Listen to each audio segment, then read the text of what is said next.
ডাঙৰীয়াই 2015 চনৰ 11 অক্টোবৰত 26 নৱেম্বৰৰ দিনটো প্ৰতি বছৰে সংবিধান দিৱস হিচাপে পালন কৰাৰ কথা ঘোষণা কৰিছিল।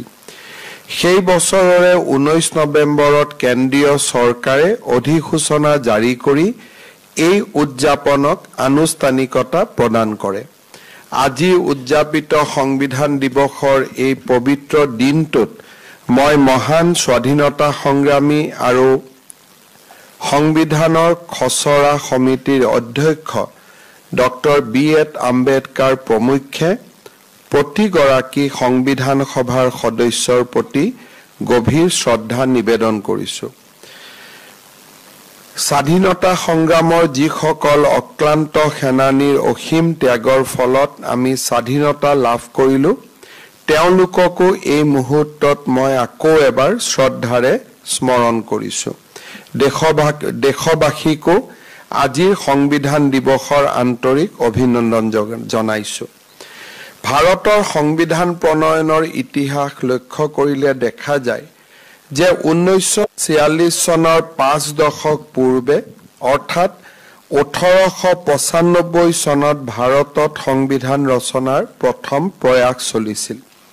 লোকমান্য বাল গংগাধৰ তিলকৰ অনুপ্ৰেৰণাত সংসদীয় চৰকাৰৰ পোষকতা কৰি ভাৰতত এখন সংবিধান ৰচনাৰ বেচৰকাৰী প্ৰয়াস আৰম্ভ হৈছিল। হোম ৰুল বিল শীৰ্ষক সেই খচৰাৰ প্ৰস্তাৱনাটোত লোকমান্য তিলকে প্ৰস্তাৱিত সংবিধানখনৰ এটা ৰূপৰেখা ব্ৰিটিছ গভৰ্ণমেণ্টৰ অনুমোদনৰ বাবে প্ৰেৰণ কৰিছিল। ভাৰতীয় সংবিধান আইন নামে পৰিচিত সেই খচৰাত ভাৰতীয় নাগৰিকৰে গঠিত ভাৰতীয় সদনৰ প্ৰস্তাৱ কৰা হৈছিল। সেই সদনত প্ৰতিগৰাকী ভাৰতীয়ৰ মত প্ৰকাশৰ স্বাধীনতাক স্বীকাৰ কৰা হৈছিল। সকলোৰে বাবে আইনৰ সমানতাৰ পোষকতা কৰা হৈছিল। কেন্দ্ৰীয় সংসদৰ উপৰিও প্ৰাদেশিক বিধানমণ্ডল গঠনৰো প্ৰস্তাৱ সেই খচৰাত দাখিল কৰা হৈছিল। 1928 চনত ব্ৰিটেইনৰ কনজাৰভেটিভ পাৰ্টিৰ চৰকাৰে ভাৰতত সংবিধান সংস্কাৰ কাৰ্যসূচীৰ পৰ্যালোচনা কৰিবলৈ চাইমন কমিশ্যন গঠন কৰে। সেই সময়ত মতিলাল নেহৰুৰ অধ্যক্ষতাত ভাৰতীয় সংবিধান ৰচনাৰ এখন সমিতি গঠন কৰা হয়। ভাৰতীয় সংবিধান ৰচনাৰ এয়া আছিল প্ৰথম বৃহৎ পদক্ষেপ।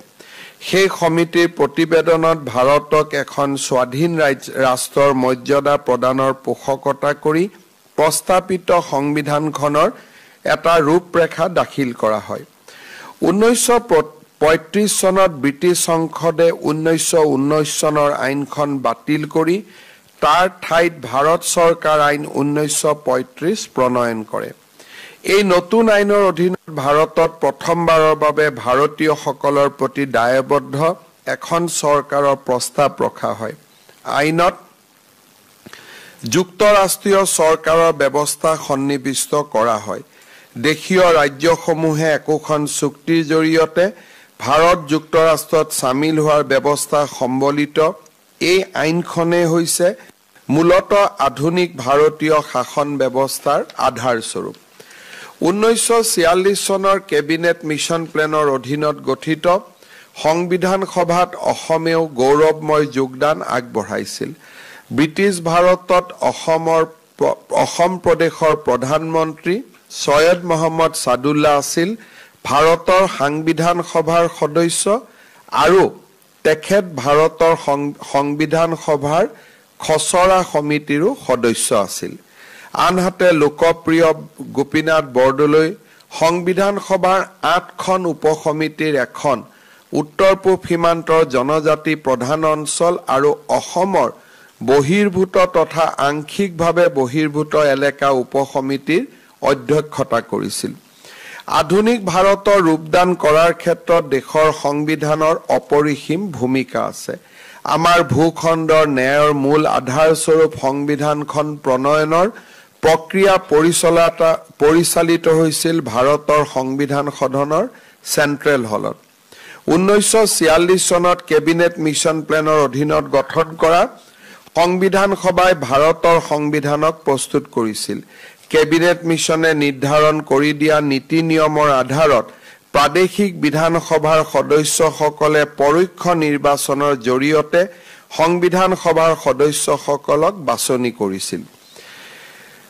প্ৰথমতে সংবিধান সভাৰ ৩৮৯ গৰাকী সদস্য আছিল যদিও দেশ বিভাজনৰ পিছত এই সংখ্যা ২৯৯ গৰাকীলৈ হ্ৰাস পায়। ব্ৰিটিছ শাসিত ১২খন প্ৰদেশৰ ভিতৰত অসমেও এই সংবিধান সভাত প্ৰতিনিধিত্ব কৰিছিল। বিশ্বৰ মহিলাই ভোটাধিকাৰ লাভ কৰিলেও বিধায়নী প্ৰক্ৰিয়াত সক্ৰিয় অংশগ্ৰহণ কৰা নাছিল যদিও এই সময়তে সংবিধান সভাত ১৫ গৰাকী মহিলাই স্থান পাইছিল। সংবিধান সভাত স্থান কৰা ব্যক্তিসকলৰ মাজত আদৰ্শগত মতপাৰ্থক্য থাকিলেও ভাৰতৰ সংবিধান ৰচনাৰ কামত তেওঁলোকে একত্ৰিতভাৱে নিজৰ কাম সমাপন কৰিছিল। ১৯৪৬ চনৰ ১৩ ডিচেম্বৰত অনুষ্ঠিত সংবিধান সভা তৃতীয়খন বৈঠকত সংবিধান সভাই ভাৰতৰ সংবিধান প্ৰণয়নৰ কাম আনুষ্ঠানিকভাৱে আৰম্ভ কৰিছিল। ভাৰতক স্বাধীন সাৰ্বভৌম প্ৰজাতন্ত্ৰ ৰূপে ঘোষণা কৰি ভাৰতবৰ্ষৰ কাৰ্য পৰিচালনাৰ বাবে এখন সংবিধান প্ৰণয়ন কৰাৰ লক্ষ্য সন্নিৱিষ্ট সেই দিনটোতে উদ্দেশ্য প্ৰস্তাৱটোত উপস্থাপন কৰা হৈছিল। ভাৰতৰ সংবিধানৰ প্ৰস্তাৱনা পৃষ্ঠাৰ লগতে সকলো পৃষ্ঠা সজাই তুলিছিল জবলপুৰৰ শিল্পী বহাৰ ৰাম মনোহৰ সিনহাই। সংবিধান সভাৰ প্ৰথম অধিৱেশনৰ পিছত সংবিধানৰ বিভিন্ন দিশ বিশ্লেষণ কৰি প্ৰতিবেদন দাখিল কৰিবলৈ কেইবাখনো কমিটি গঠন কৰা হৈছিল। খচৰা সমিতিয়ে প্ৰস্তুত কৰা সংবিধানৰ খচৰাক লৈ সংবিধান সভাত বিস্তৃত আলোচনা হৈছিল। সংবিধান সভাৰ সদস্যসকলে আগতীয়াকৈ দাখিল কৰা সংশোধনী প্ৰস্তাৱসমূহক লৈ অধিৱেশনত পুংখানুপুংখভাৱে আলোচনা কৰা হৈছিল। এনেদৰে বিস্তৃত আলাপ আলোচনাৰ মাধ্যমেৰে সংশোধনী গ্ৰহণ অথবা নাকচ কৰি খচৰা সংবিধানৰ দফাসমূহ চূড়ান্ত কৰা হৈছিল। ভোটৰ জৰিয়তে সিদ্ধান্তবোৰ গ্ৰহণ কৰা হৈছিল। সংবিধান প্ৰস্তুতকৰণৰ বিভিন্ন দিশ চোৱা চিতা কৰাৰ বাবে 13খন কমিটি গঠন কৰা হৈছিল। এই কমিটিসমূহে সংবিধান সভাত নিজ নিজ পৰামৰ্শাৱলী দাখিল কৰিছিল। খচৰা সমিতিত অন্তৰ্ভুক্ত হোৱা উল্লেখযোগ্য সদস্যসকলৰ মাজত আছিল অধ্যক্ষ হিচাপে ডক্টৰ বি.আৰ. আম্বেদকাৰ, সদস্য হিচাপে doctor K M. Munshi, Muhammad Saadulla, Alladi Krishnaswami Ayyar, N Gopalaswami Ayyangar, D P. Khaitan আৰু বি.এল. মিত্তাৰ। বিভিন্ন কমিটিৰ প্ৰতিবেদন আৰু সংবিধান সভাত হোৱা আলোচনাৰ আধাৰত সংবিধান বিষয়ক বিশেষজ্ঞ বি.এন. ৰাওৱে 1947 চনৰ অক্টোবৰৰ ভিতৰত সংবিধানৰ খচৰা প্ৰস্তুত কৰি খচৰা কমিটিক দাখিল কৰিছিল। খচৰা কমিটিয়ে ডক্টৰ ৰাওৰ খচৰাটো পুংখানুপুংখভাৱে পুনৰীক্ষণ, পুনৰ পৰ্যালোচনা আৰু পৰিবৰ্ধন ঘটাইছিল। তেনে অবিৰত পৰিশ্ৰমৰ সুফল হিচাপে 1948 চনত ভাৰতৰ সংবিধানৰ খচৰাটোৱে নিৰ্দিষ্ট ৰূপ লাভ কৰে। চৰকাৰৰ গাঁথনি, কেন্দ্ৰ ৰাজ্য সম্পৰ্ক, নাগৰিকৰ অধিকাৰকে ধৰি সংবিধান নথিত থাকিবলগীয়া সকলো দিশ বিস্তাৰিতভাৱে খচৰাত সামৰি লোৱা হৈছিল। বহু আলোচনা আৰু যুক্তি তৰ্কৰ অন্তত 1949 চনৰ 26 নৱেম্বৰৰ দিনটোত সংবিধান সভাই খচৰা সংবিধানৰ চূড়ান্ত ৰূপটোক ভাৰতৰ সংবিধান হিচাপে গ্ৰহণ কৰে। চূড়ান্ত খচৰাত সন্নিৱিষ্ট 395টা অনুচ্ছেদ আৰু 8টা অনুসূচী। ভাৰতৰ সংবিধানটোৰ মূল প্ৰতিলিপিটো সুন্দৰ হাতৰ আখৰেৰে আৰু অংগসজ্জাৰে বহাৰ ৰাম মনোহৰ সিনহা আৰু নন্দলাল বসুৰ দৰে শান্তি নিকেতনৰ ছাত্ৰ ছাত্ৰী আৰু অধ্যাপক অধ্যাপিকাসকলে তাক সজাই তুলিছিল। সংবিধান সভাৰ মুঠ 165 দিনজোৰা 11খনকৈ অধিৱেশনৰ মাজেৰে বাস্তৱ ৰূপ পাইছিল ভাৰতৰ সংবিধানে। সমগ্ৰ বিশ্বৰ পটভূমিত ভাৰতৰ সংবিধানখনেই অন্যতম সুবৃহৎ বিস্তৃত ৰূপত লিখিত সংবিধানৰ মৰ্যাদা আজিও অৰ্জন কৰি আছে। ইয়াৰ মৌলিক নীতি, চৰকাৰৰ গাঁথনি, নাগৰিকৰ অধিকাৰ আৰু তথা কৰ্তব্যৰ দৰে বিষয়সমূহে আমাৰ সংবিধানত স্থান লাভ কৰিছে। আমাৰ সংবিধান সভাৰ ডিবেটসমূহ বা ইয়াৰ যি বিতৰ্ক অনুষ্ঠিত হৈছিল, এই বিতৰ্কসমূহ লিখিত ৰূপত প্ৰকাশিত হৈছিল আৰু আজিও ভাৰতৰ উচ্চতম ন্যায়ালয় আৰু সংসদে সংবিধানৰ উদ্দেশ্য বা অনুচ্ছেদসমূহৰ উদ্দেশ্যৰ আদিৰ বিষয়ে ন্যায়িক বা বিধায়িনী বিচাৰ কৰিবলৈ যাওঁতে সংবিধান সভাত হোৱা আলোচনাক বিস্তৃতভাৱে উদ্ধৃতি দিয়া দেখা যায়। ইয়াৰ দ্বাৰা সংবিধান সভাত হোৱা আলোচনাৰ যি এক অতি চহকী কণ্টেণ্ট আছিলে বা অতি যি চহকী আলোচনা আছিলে, তাৰ প্ৰাসংগিকতা আছিলে, তাক আজিও প্ৰমাণ কৰে। ভাৰতৰ প্ৰধানমন্ত্ৰী নৰেন্দ্ৰ মোদী ডাঙৰীয়াই গুজৰাটৰ মুখ্যমন্ত্ৰী হিচাপে কাৰ্যনিৰ্বাহ কৰি থকাৰ সময়তে সংবিধানে 60 বছৰ সম্পূৰ্ণ কৰিছিল। সেই সময়ত তেওঁ ভাৰত চৰকাৰক সংবিধানৰ এক মহোৎসৱ কৰিবলৈ আহ্বান জনাইছিল। কিন্তু তেতিয়াৰ কেন্দ্ৰীয় চৰকাৰে এই প্ৰস্তাৱৰ প্ৰতি গুৰুত্ব আৰোপ নকৰাত গুজৰাটতে সংবিধানৰ হীৰক জয়ন্তীত তেওঁ এক বিশাল প্ৰচাৰ আৰু প্ৰসাৰৰ ব্যৱস্থা আৰম্ভ কৰিছিল। 2014 চনত তেওঁ যেতিয়া প্ৰথমবাৰৰ বাবে সংসদত প্ৰৱেশ কৰিছিল, তেতিয়া সদনত প্ৰৱেশ কৰাৰ পূৰ্বে প্ৰৱেশদ্বাৰত তেওঁ দীঘলীয়াকৈ সেৱা লৈছিল। 2019 চনৰ নিৰ্বাচনৰ পিছত সংসদীয় বোৰ্ডৰ বৈঠকত দলে তেওঁক নেতা হিচাপে নিৰ্বাচন কৰাৰ সময়তো তেওঁ প্ৰথমে সংবিধানৰ সন্মুখত সেৱা কৰিহে সেই পদ গ্ৰহণ কৰি ভাষণ প্ৰদান কৰিছিল। ভাৰতৰ সংবিধানৰ প্ৰতি প্ৰধানমন্ত্ৰী নৰেন্দ্ৰ মোদী ডাঙৰীয়াৰ আস্থা আৰু বিশ্বাসক এনেধৰণৰ ঘটনাসমূহে প্ৰতীয়মান কৰে। ভাৰতৰ সংবিধানৰ ওপৰত সময়ে সময়ে আক্ৰমণো হৈছে আৰু সময়ে সময়ে এই সংবিধানখন বিভিন্ন ধৰণে বিশেষ মুহূৰ্তত প্ৰত্যাহ্বানৰ সন্মুখীনো হৈছে। ইয়াৰ ভিতৰত প্ৰথম পৰ্যায়তে আমি দেখা পাওঁ যে আমাৰ 1975 চনত যেতিয়া ভাৰতৰ সংবিধানৰ প্ৰমূল্যবোধক ভৰিৰে মোহাৰি ইন্দিৰা গান্ধী চৰকাৰে দেশত জৰুৰীকালীন অৱস্থা প্ৰদান কৰিছিল, সেই সময়তে ভাৰতৰ সংবিধানখনৰ প্ৰতি বিশাল প্ৰত্যাহ্বান আহি পৰিছিল। কিন্তু ভাৰতৰ ন্যায়পালিকাই সেই সময়তো সংবিধানৰ আধাৰত ভাৰতবৰ্ষৰ লোকৰ মৌলিক অধিকাৰক জীয়াই ৰাখিবলৈ প্ৰচেষ্টা কৰিছিল। সংবিধানৰ ধৰ্ম নিৰপেক্ষ শব্দৰ ওপৰত আজিও বহুতো বিতৰ্ক হোৱা দেখা যায়। ভাৰতৰ সংবিধানখনত ধৰ্ম নিৰপেক্ষ শব্দটো ব্যৱহাৰ কৰিবলৈ 1948 চনৰ নৱেম্বৰত বিহাৰৰ অধ্যাপক কে.টি. শ্বাহে সংবিধান সভাত প্ৰস্তাৱ আগবঢ়াইছিল। সেই প্ৰস্তাৱৰ বিৰোধিতা কৰি ডক্টৰ বি.আৰ. আম্বেদকাৰে কৈছিলে যে আমাৰ সমগ্ৰ সংবিধানখনৰ প্ৰতিটো অনুচ্ছেদতে ধৰ্ম নিৰপেক্ষ ৰাষ্ট্ৰৰ ধাৰণাটো প্ৰকট কৰি তোলা হৈছে। সেয়েহে প্ৰস্তাৱনাত বিশেষভাৱে ধৰ্ম নিৰপেক্ষ শব্দটো ব্যৱহাৰ কৰাৰ কোনো প্ৰয়োজন নাই। সমাজবাদী শব্দৰ অৰ্থও বিৰোধিতা কৰি ডক্টৰ বি.আৰ. আম্বেদকাৰে কৈছিল যে ভৱিষ্যতৰ দিনত ভাৰতৰ জনসাধাৰণে কেনেধৰণৰ সমাজত বাস কৰিব, সেয়া আজিয়েই আমি ভৱিষ্যতৰ সমাজখনৰ ওপৰত জাপি দিয়াটো উচিত নহয়।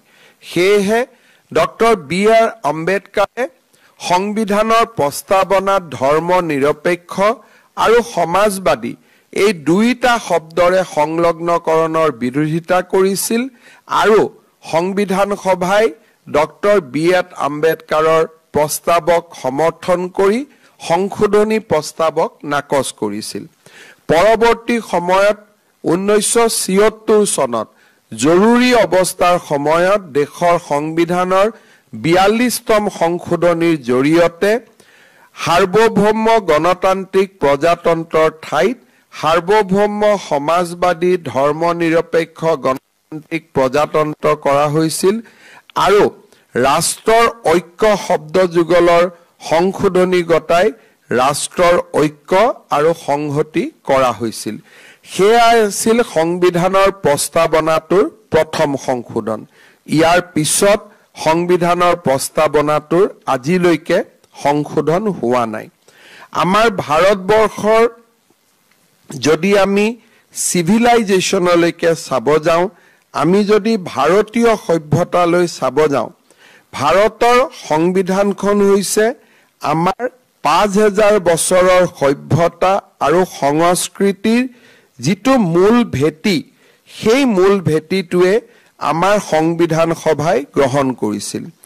আমাৰ সংবিধান গ্ৰহণ কৰাৰ সময়ত দেশখন বিভাজন হৈছিল আৰু বিভাজনৰ সেই সময়ছোৱাত দেশত এক সাম্প্ৰদায়িক দৃষ্টিভংগীও বিৰাজমান আছিল। আমাৰ দেশ যিহেতু ধৰ্মৰ আধাৰত বিভাজন হৈছিল, সেয়েহে সংবিধান সভাৰ বহু সদস্যৰ মাজত এনেধৰণৰ চিন্তা হোৱাৰো সাধাৰণ বশতঃ প্ৰৱণতা হ'ব লাগিছিল যে সেই সময়ত ভাৰতবৰ্ষৰ সংবিধানখনকো আমি ধৰ্ম নিৰপেক্ষ সংবিধানৰ পৰিৱৰ্তে কোনোবা এটা ধৰ্মৰ ফালে বা কোনোবা এটা ধৰ্মৰ ফালে ইয়াক আমি টিল্ট বা ইয়াক আমি আগবঢ়াই লৈ যাব পাৰিলোহেঁতেন। দেশৰ বিভাজনৰ সময়ত বেছিভাগ লোক যিসকলে ভাৰতবৰ্ষখনত ধৰ্মৰ আধাৰত গণতন্ত্ৰ হোৱাটো বিচাৰিছিল, তেওঁলোক পাকিস্তানলৈ গুচি যোৱাৰ বাবে আমাৰ সংবিধান সভাত আমাৰ সংবিধানখনক এটা হিন্দু চৰিত্ৰ দিয়াত সম্ভৱতঃ কোনো বাধাও নাহিলহেঁতেন। কিন্তু ভাৰতবৰ্ষ চিৰকালেই ধৰ্মনিৰপেক্ষ এখন দেশ হোৱা বাবে আমাৰ সংবিধান সভাই ভাৰতবৰ্ষৰ সভ্যতাৰ মূল ভেটিটোকে আমাৰ সংবিধানত প্ৰদৰ্শন কৰিছিল আৰু ন্যায়ৰ আধাৰত এখন সমাজ নিৰ্মাণৰ পোষকতা কৰিছিল। যদি বিশ্বৰ ইতিহাস আমি চাবলৈ যাওঁ, য'তেই সংবিধান ৰচনা হৈছে, যিটো ধৰ্মৰ লোক সেইখন সংবিধান সভাত বেছিকৈ আছে, সেইখন সংবিধান সেই ধৰ্মৰ আধাৰত নিৰ্মাণ কৰা হৈছে। ভাৰতে এখন ব্যতিক্ৰমী দেশ, য'ত 90% এটা ধৰ্মৰ সদস্য থকাৰ পিছতো সাহসেৰে ভাৰতৰ সংবিধানখনক ধৰ্ম নিৰপেক্ষ কৰা হৈছিল। আজি যদি আমি সমসাময়িক বহু কেইজন আমাৰ ৰাষ্ট্ৰৰ ফালে চাওঁ, বহু দূৰলৈ নগৈ যদি ভাৰতৰ পৰা সৃষ্টি হোৱা আন দুখন দেশলৈ চাওঁ, ভাৰতৰ সভ্যতাৰ ভিত্তিত বা অখণ্ড ভাৰতৰ পৰা দ্বিখণ্ডিত হোৱাৰ পিছতো পাকিস্তান আৰু বাংলাদেশৰ সংবিধান ধৰ্মৰ আধাৰত নিৰ্মাণ কৰা হৈছে। কিন্তু ভাৰতবৰ্ষত সংবিধান সভাত ধৰ্মৰ আধাৰত সংবিধান নিৰ্মাণ কৰাৰ সুযোগ থকাৰ পিছতো ভাৰতীয়সকলে সংবিধানক ধৰ্ম নিৰপেক্ষ হিচাপে নিৰ্মাণ কৰিবলৈ সক্ষম হৈছিল আৰু এনে ব্যতিক্ৰমী কাম ভাৰতীয় সভ্যতাৰ শক্তিৰ কাৰণে কৰাৰ বাবে আমাৰ সংবিধান সভাই সক্ষম হৈছিল। আমি সকলোৱে জানো যে ভাৰতীয় সভ্যতা, সনাতন সভ্যতাৰ মূল মন্ত্ৰটোৱে আছিলে সৰ্বে ভৱন্তু সুখিনঃ সৰ্বে সন্তু নিৰাময়া সৰ্বে ভদ্ৰাণি পশ্যন্তু মা কচ্চিৎ দুখ ভাগ ভৱেৎ ওম শান্তি ওম শান্তি ওম শান্তি। আৰু এই মূল মন্ত্ৰটোৰে ধাৰণাটো সংবিধানত প্ৰদৰ্শিত হৈছিল আৰু সেইকাৰণে আমি এটা কথা সদায় স্পষ্ট হৈ থাকিব লাগে যে ভাৰতৰ ধৰ্ম নিৰপেক্ষতা ওয়েস্টাৰ্ন কনসেপ্ট নহয় ভাৰতৰ ধৰ্ম নিৰপেক্ষতা ভাৰতৰ 5000 বছৰৰ সভ্যতা আৰু সংস্কৃতিৰ হার বা this is the outcome of the civilizational effort and we have not imported the word secularism from the western countries aru sei karone সংবিধান সভাত ডক্টৰ বি.এড. আম্বেদকাৰে ধৰ্ম নিৰপেক্ষ শব্দটো বিৰোধিতা কৰিছিল কাৰণ ধৰ্ম নিৰপেক্ষ বা সেকুলাৰ শব্দটো লিখাৰ লগে লগে এনেকুৱা এটা ধাৰণাৰ সৃষ্টি হলতেন যেন ভাৰতবৰ্ষখন 1949 চনৰ পৰাহে ধৰ্ম নিৰপেক্ষ হৈছে দৰাচলতে 5000 বছৰৰ পৰাই ভাৰতে বিশ্ব শান্তিৰ পোষকতা কৰিছিল 5000 বছৰৰ পৰাই ভাৰতবৰ্ষই সকলো ব্যক্তিৰ সুখ শান্তি কামনা কৰিছিল আৰু সেই কাৰণে ডেলিবাৰেটলি সেই সময়ত সংবিধান সভাই কৈছিল যে আমাৰ সভ্যতাই ধৰ্ম নিৰপেক্ষ আমি কাকো ধৰ্ম নিৰপেক্ষ বুলি নিজকে প্ৰমাণ কৰাৰ প্ৰয়োজন নাই কাৰণ আমি ধৰ্ম নিৰপেক্ষ সভ্যতাৰে আমি এখন সমাজ আৰু ই 5000 বছৰৰ পৰা অহৰহভাৱে চলি আছে যি কি নহওক 76 চনত ধৰ্ম নিৰপেক্ষ শব্দটো আহিলেও আমি সদায় এটা কথা মনত ৰাখিব লাগে যে আমাৰ ধৰ্ম নিৰপেক্ষতাৰ ধাৰণাটো পশ্চিমীয়া কনসেপ্ট নহয় আমাৰ ধৰ্ম নিৰপেক্ষতাৰ ধাৰণাটো হল ভাৰতৰ সভ্যতা আৰু সংস্কৃতিৰ লগত জড়িত আৰু ই আমাৰ সংস্কৃতিৰ লগত উতঃপুতভাৱে জড়িত মই মোৰ ভাষণৰ শেষত এটা কথা সদায় কম যে ভাৰতৰ সংবিধান সভাত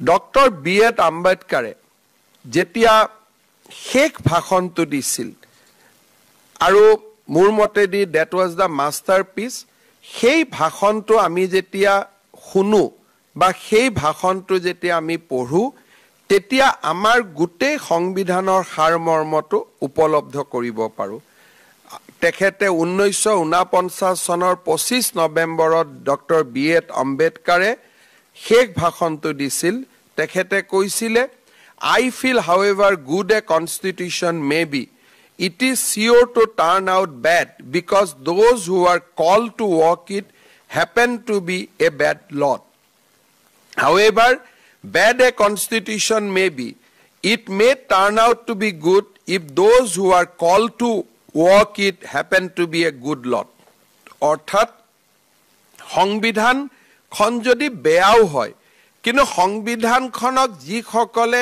ডে টু ডে লাইফত ইমপ্লিমেন্ট কৰিব তেওঁলোকৰ যদি উদ্দেশ্য মহান হয় বেয়া সংবিধান এখনো ভাল সংবিধানত পৰিণত হয় ডক্টৰ আম্বেদকাৰে কৈছিল যে এখন সংবিধান যিমানেই ভাল হওক কিয় যদি সংবিধানক ইমপ্লিমেন্ট কৰা ব্যক্তিসকল বেয়া হয় ভাল সংবিধানখনো বেয়ালৈ পৰিণত হ'ব The working of a constitution does not depend wholly upon the nature of the constitution.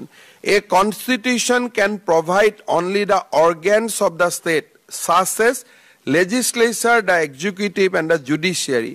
The factors on which the working of those organs of the state depend are the people and the political parties they set up as their instrument to carry out their wishes and their politics. Doctor আম্বেদকাৰে সেই দিনাখনেই তেওঁ দীঘলীয়া ভাষণত ভাৰতবৰ্ষত সংবিধানৰ ৰচনাৰ পিছত কেনেকৈ আমাৰ দেশত গণতান্ত্ৰিক আন্দোলনৰো ভূমিকা নাথাকে আৰু আমাৰ দেশখন সংবিধানেহে পৰিচালনা কৰিব তাৰ বিষয়ে বিশদ ব্যাখ্যা দিছিল আমি আজিকালি কেতিয়াবা কওঁ যে আন্দোলন কৰা আমাৰ সংবিধান প্ৰদত্ত অধিকাৰ কিন্তু ডক্টৰ বি.এড. আম্বেদকাৰে কৈছিল যে constitutional remedies are our rights agitations are not our rights যদি ভাৰতে আন্দোলনৰ ৰাস্তা লৈ যায় ভাৰতে যদি কোনোবা ব্যক্তিক প্ৰয়োজনতকৈ বেছিকৈ হিৰো ওৱৰশিপ কৰিবলৈ যায় ভাৰতৰ সংবিধানৰ আত্মা হিদিনাখনেই মৃত্যু হ'ব ডক্টৰ আম্বেদকাৰৰ পাৰ্টিং স্পিচ ইজ এ মাষ্টাৰপিচ আৰু সেই স্পিচটো আমি বুজিলে বুজি পাওঁ যে আজি আমাৰ দেশত যি ধৰণে সংবিধানৰ বিশ্লেষণ কৰা হয় আৰু ডক্টৰ B.A. আম্বেদকাৰে যি ধৰণে সংবিধানৰ বিশ্লেষণ কৰিছিল তাৰ মাজত বহুতো পাৰ্থক্য আছে ডক্টৰ আম্বেদকাৰে কৈছিল সমস্যা হ'ব সমস্যাৰ সমাধান এই সংবিধানত থাকিব সমস্যাৰ সমাধান ৰাজপথত নহয় তেখেতৰ শেষ স্পিচটো আমাৰ বাবে সকলোৰে বাবে অন্যতম প্ৰয়োজনীয় আৰু মই সকলোকে অনুৰোধ কৰিম যে আমি যেতিয়াই সময় পাওঁ 1949 25 নৱেম্বৰত Dr. B.A. Ambedkar dia the conclusion speech to the Constituent Assembly is one of the masterpiece aru tak ami onukhoron koribo parile amar samaj সংবিধানৰ জৰিয়তে আগবাঢ়িব and it will not be whims and fancy of the people but it will be as per the letter and spirit of the constitution মই পুনৰ এবাৰ আজিৰ সংবিধান সভাত প্ৰণয়নৰ দিনটোত সংবিধান প্ৰণয়নৰ দিনটোত ভাৰতীয় সংবিধানৰ প্ৰণেতা সকলৰ প্ৰতি মোৰ শ্ৰদ্ধা নিবেদন কৰিছো আৰু 1975 চনৰ জৰুৰী অৱস্থাৰ দৰে ভাৰতত যাতে কেতিয়াও সংবিধানখনৰ আত্মাক হত্যা কৰিবলৈ কোনো ভৱিষ্যতৰ প্ৰজন্মই চেষ্টা কৰিব নোৱাৰে তাৰ প্ৰতি ভাৰতবৰ্ষৰ ৰাইজক অসমৰ ৰাইজক সংবিধানখন